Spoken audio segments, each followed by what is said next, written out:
Hey, we're live and welcome, VOTech Simplified. And we're live today. We're live every week, every Tuesday. And every Tuesday, what are we?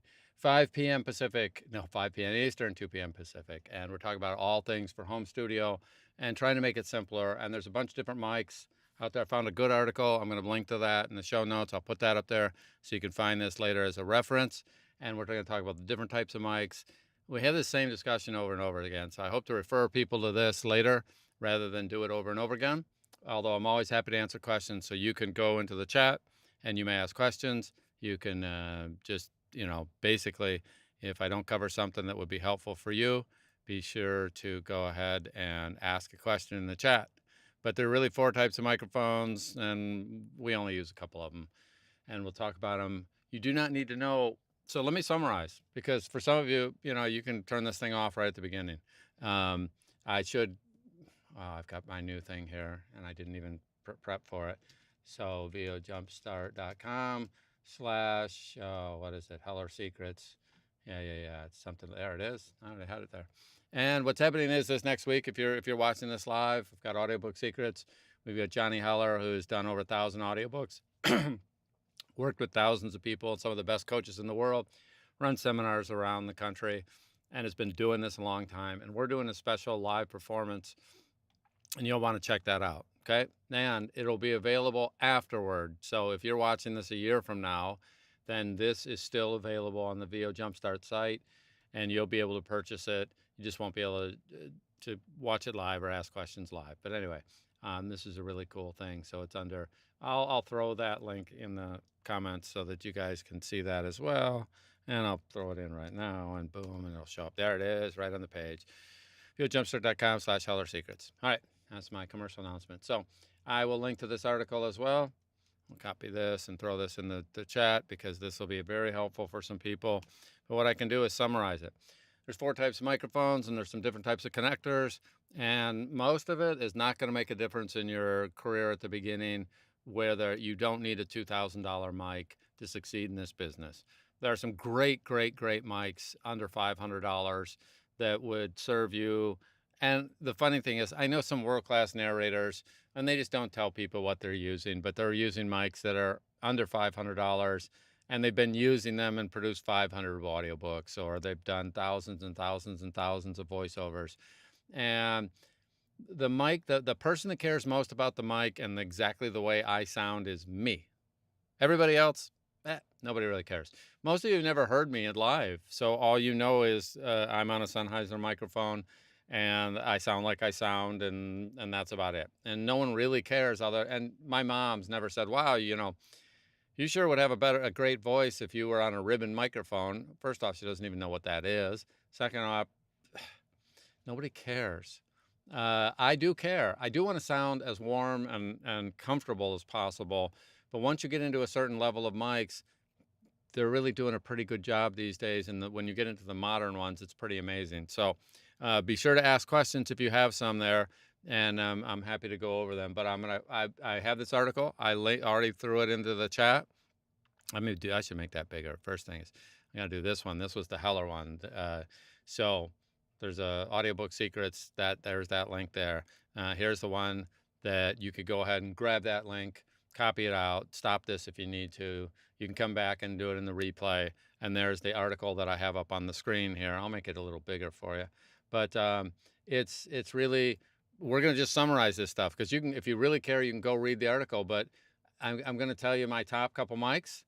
This is one of my favorites that if you're working voiceover, if you're working audiobooks, you can get away with something that's this is like $400.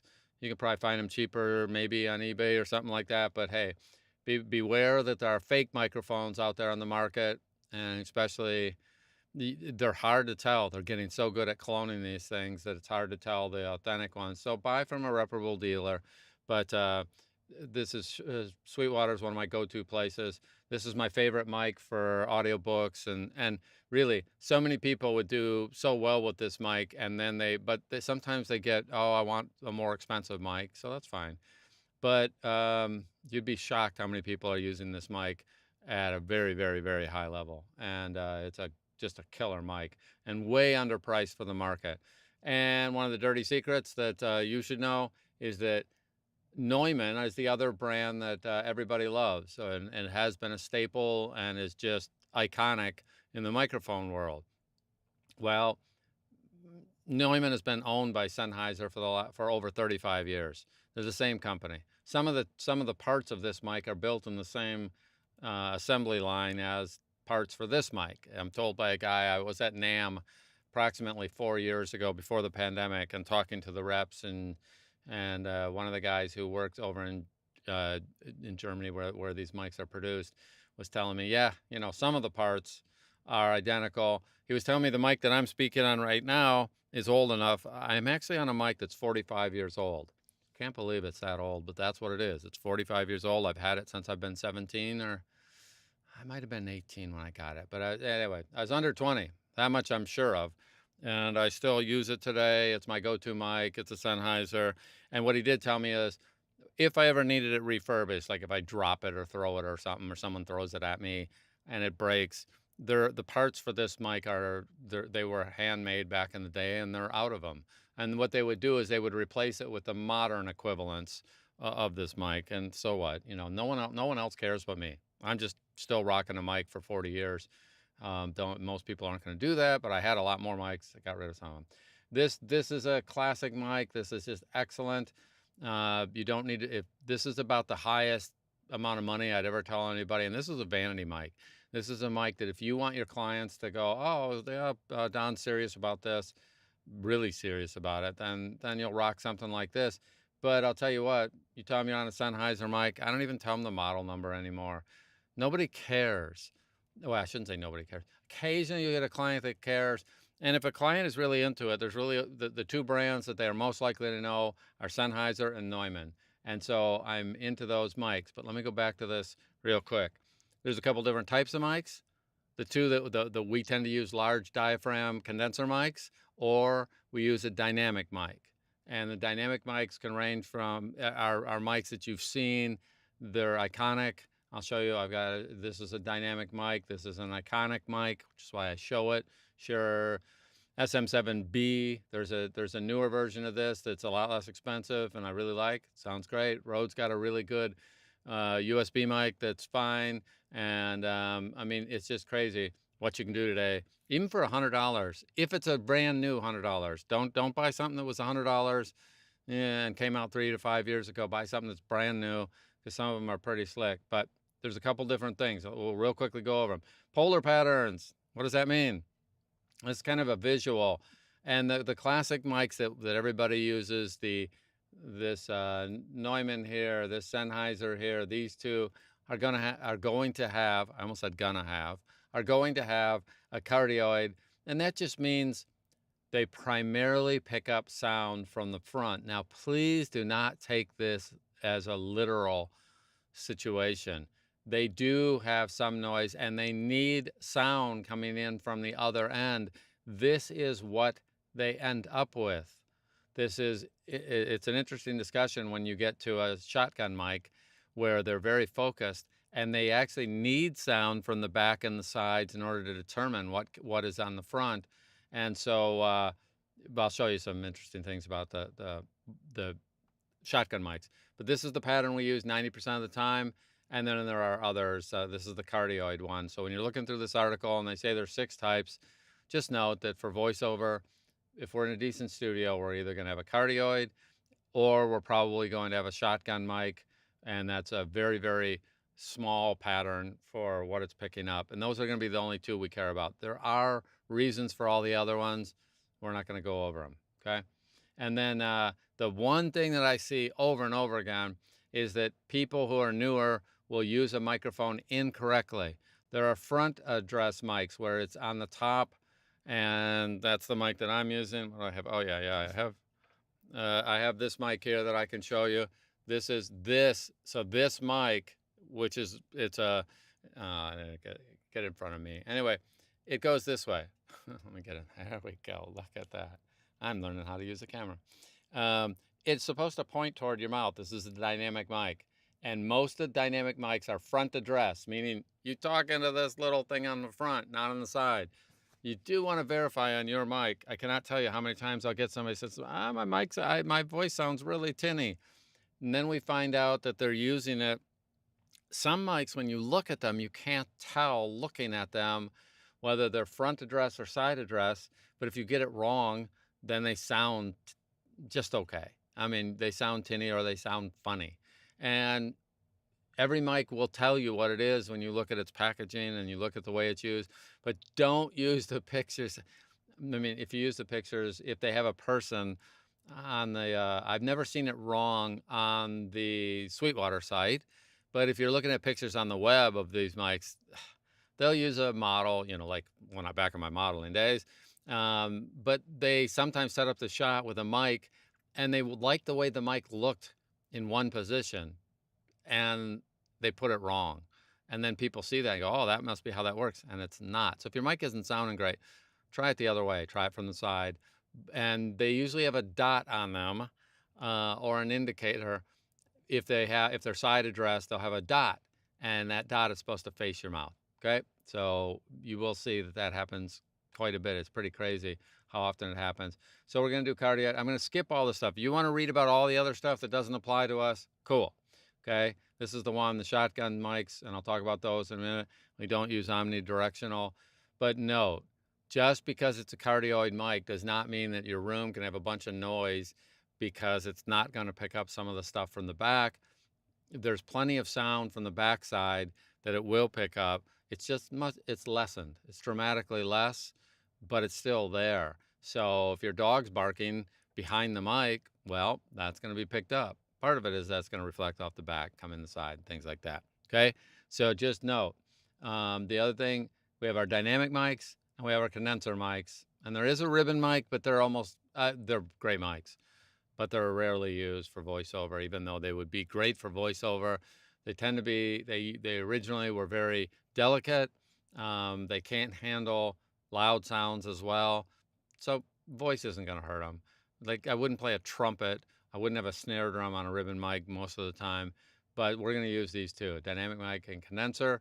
And all this means the dynamic mic doesn't need power and the condenser mics do need power. And they even show a little bit about what's going on in here so that you can have some pictures.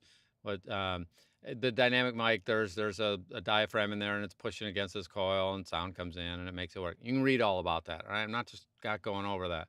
They do tend to be darker. If you get too close to a dynamic mic, they will make your voice sound darker, okay? But they also are less sensitive to the overall. They take more volume. So if I whisper, the dynamic mic will not pick up as much. Also, if my room isn't as pristine, a dynamic mic will not pick up as much.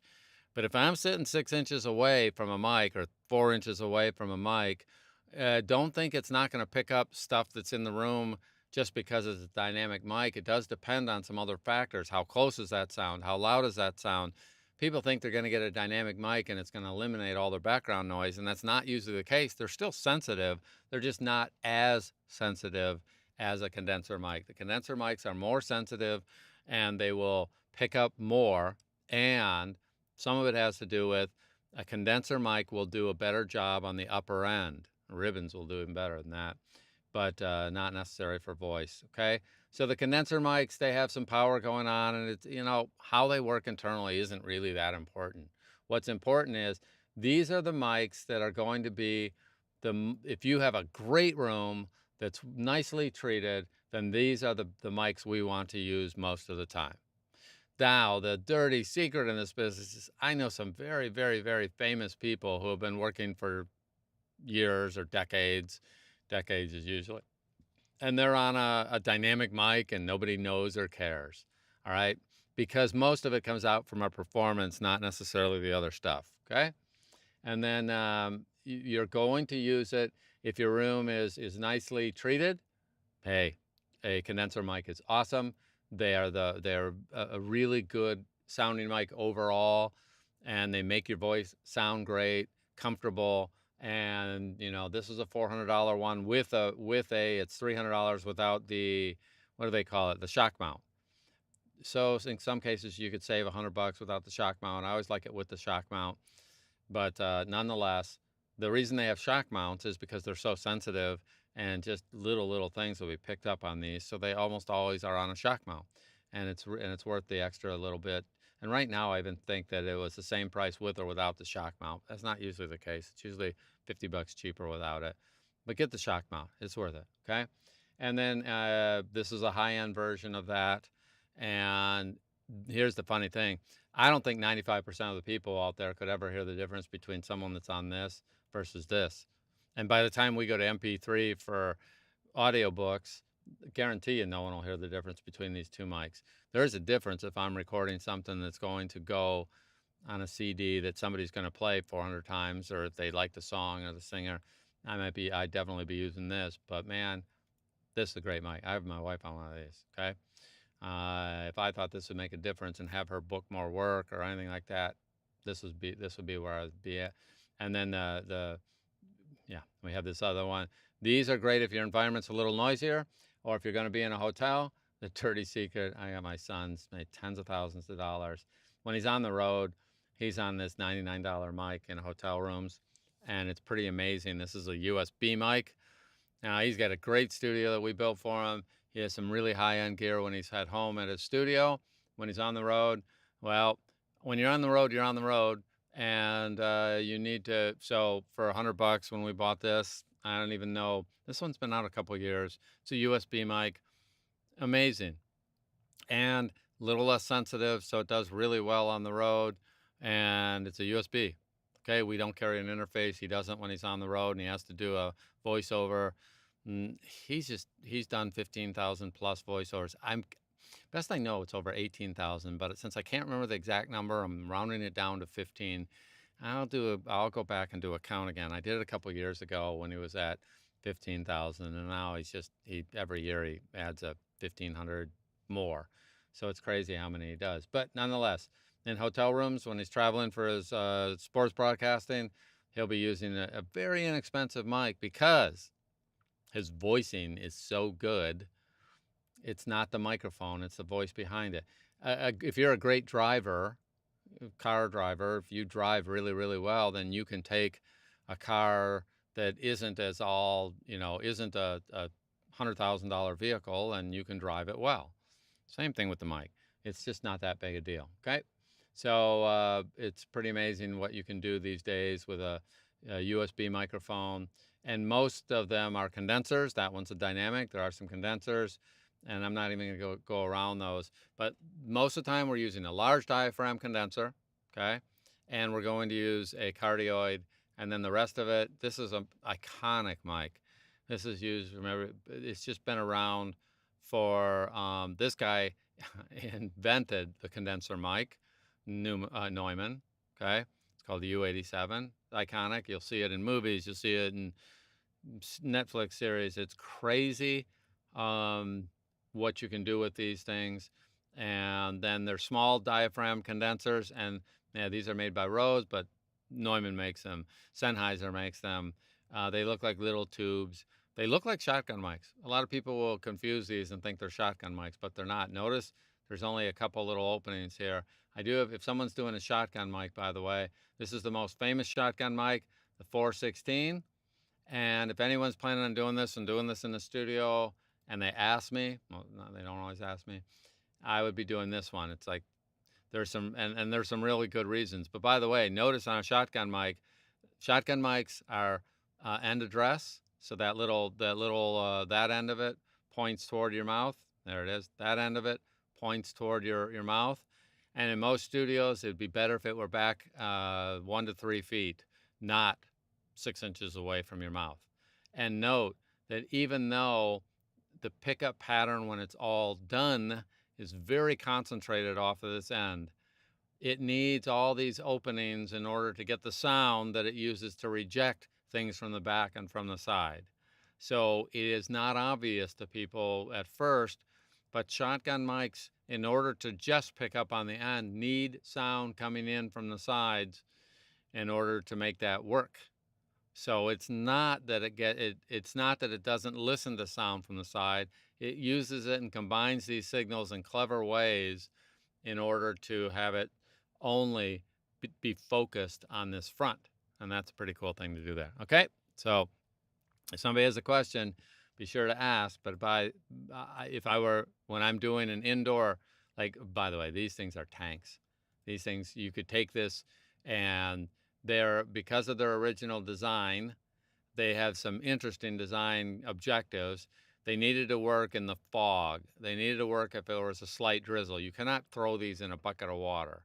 But if they had gotten lightly wet, just if they were working in high humidity, they work.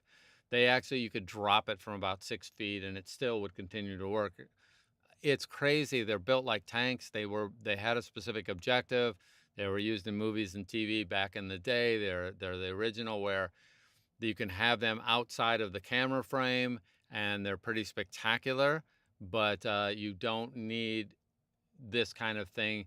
I mean, I hope it's not foggy or raining or drizzling in your studio, and this is a modern version of it. It's not identical, but they took what they learned about that 416 and built a package that's designed for indoor use.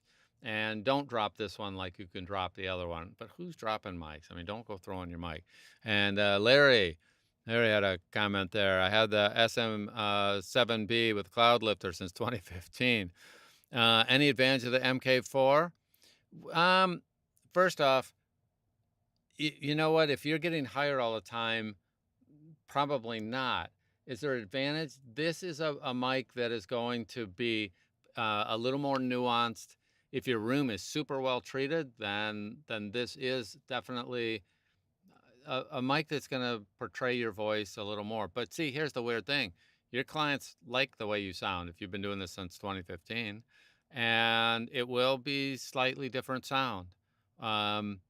And by the way, yeah, the dynamic mics need a lot more power out of interfaces, although, yeah, some of the DAWs now have the ability to add gain without needing another interface. But you use a Cloud Lifter or an interface that has much higher gain. There are some new interfaces that have much higher gain.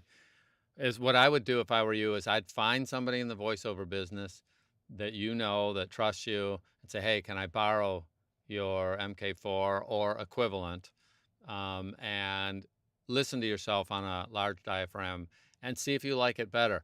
One of the things that will happen if you've been actually doing this, let's see, I'm gonna do the math. Watch it without a spreadsheet. You've been doing that 9 years. You have a concept of how your voice sounds. Most people will not like when they make the switch initially, and what you'd have to do is you'd have to make the switch, or experiment with it for a month, and then give it to a bunch of other people and say which one you like better. But you'll find that immediately you won't like it more for most people because it will sound different. Well, every time I switch somebody from one microphone to another, unless they've gone from a very inexpensive mic, and your Shure mic is not, that's a great mic. But if they had gone from, say, $100 dynamic mic, and then they went up to one of these, which are in almost a different price class, then they'll almost instantly go, oh, this is much better. But if they don't know, remember, you're going to sound a little darker depending on how close you are to a dynamic mic, to that Shure mic. If you are used to working it close, you'll have a specific sound and feel that you won't have initially on the condenser. You could EQ it differently in order to do that. But for the average, not average, but for the majority, if they were starting today and they have a great room, I would put them on the MK4. If their room is marginal, if they travel, then you're going to go with the dynamic mic. So now your choice was great for 2015. If you're starting today and you have a great room, I'd probably be switching. And I don't mean like switching, but I would start with the other one. This would be where I'd start. It's the same money. If I had to go with this one, that's right here. I don't know why I have that one open because I was looking for it. If I had to today buy these things, what do these cost? $399, $399. Oops, no, $399, $399. If I'm in a quiet studio, this is the one I'm going with. A little more nuanced, a little more high-end, a little brighter. This is a great place to start if I was starting today. 2015, you made a great choice, okay? So nothing wrong with what you're doing. I don't know that I would switch.